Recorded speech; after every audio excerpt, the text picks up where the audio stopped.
when I'm painting, sometimes my mind kind of wanders to strange places. It may be somewhat related to what I'm working on, but sometimes I'm just kind of, I don't know what you would call it, if it's kind of a form of meditation almost, like just my mind works through certain things that have kind of been dancing around the periphery of what I've been thinking about. It's just kind of like you get in the zone and you start just thinking about stuff. So one of the things that happened with this painting that I have on screen, this was like, I've talked about the ebbs and flows of painting before. Sometimes you're up, sometimes you're down. This is one that came off of a painting that I really disliked, was the one before this. So I was down, and then this one went pretty well, I think. I was able to accomplish things that I wanted to accomplish. So it was an upswing, and that was nice. And I feel like those upswings, because I'm less frustrated as I'm doing it, or there's just that, I've heard other artists refer to it as a flow state, where you're just doing it, you're just in it, and it's working. That sort of flow state, when I'm in that, I feel like that kind of mind-wandering thing happens more. And so since this was a solid one that I was feeling good about, my mind was just going places. And in this case, it was kind of related to what I was doing. I was thinking a lot about background figures, and then, because I think that's kind of cool, like I try to put nature backgrounds in a lot of these paintings because it's something I want to practice, but I want to start putting more background figures in some of these. I find that to be interesting. And so I was thinking about that, and I was thinking about, like, how do you know as an artist when to be vague and just suggest things versus when to do fine detail? I think that when you are a realist, like you're going for extreme realism or even just basic realism, that answer to that question is probably a little easier, I think. You always go for detail. You're trying to make it look like real life. But when you're painting like I do, which is really trying to understand shapes and colors, and this is like kind of quasi-impressionist sort of mindset. That's always the style that I've liked and tried to emulate.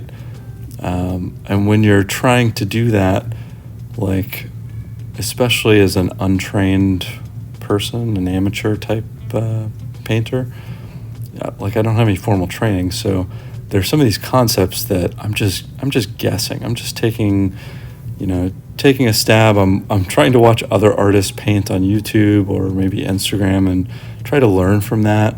And so I think a lot of the concepts, like the conceptual stuff, sort of escapes me, or it's never on my radar to begin with. So I was thinking about all of this, like this was just circling around in my brain, all of the stuff that I just mentioned. And then, well, how do you know? Like, I think background figures should be more subtle. I feel like it makes sense just from looking at other art. You are suggesting things using light and dark. You're not necessarily discreetly painting an eyebrow or a nose. You're trying to give the suggestion of those things, I think. But I don't know that for sure, and I don't know, like, if that is best practice.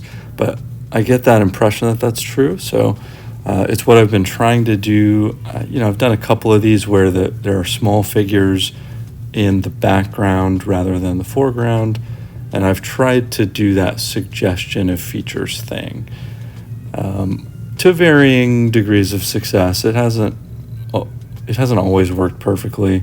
I think in this one it went pretty well. I'm getting decent at foreground figures, like head and shoulders portraits.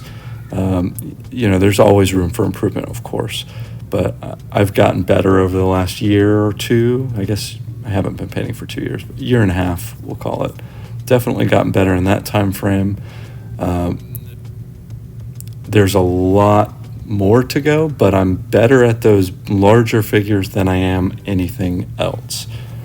So, like, that's why I started painting these nature backgrounds too, is I knew that it was something I wanted to improve on. So I set about like, hey, let's incorporate that. Let me get better at it. And so background figures, that's another one. I want to get better at painting smaller things. I'm just not that great at it. So how do I get better? Okay, do it more.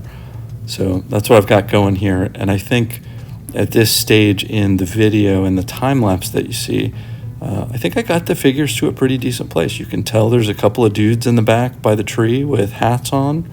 The light and shadows are kind of catching them in the right way.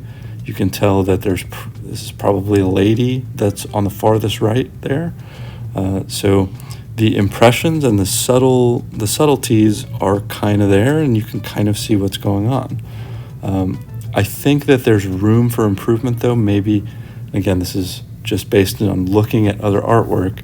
I feel like you get those little subtle details, and then maybe there's a couple opportunities to punctuate it with like a sharp line somewhere, like showing where the light hit in a very specific way, or like these accents. And this thought process, this sort of pondering that I was doing as I was thinking this, is I was wondering, like, the true experts, are they able to put those accent marks or these little like flourishes into paintings that maybe don't even exist in real life, or wouldn't exist if this was a real scene, which it's not. This is not a real photo. But if, like, they're able to create these things that don't exist, that add to the painting and give it this just very amazing quality.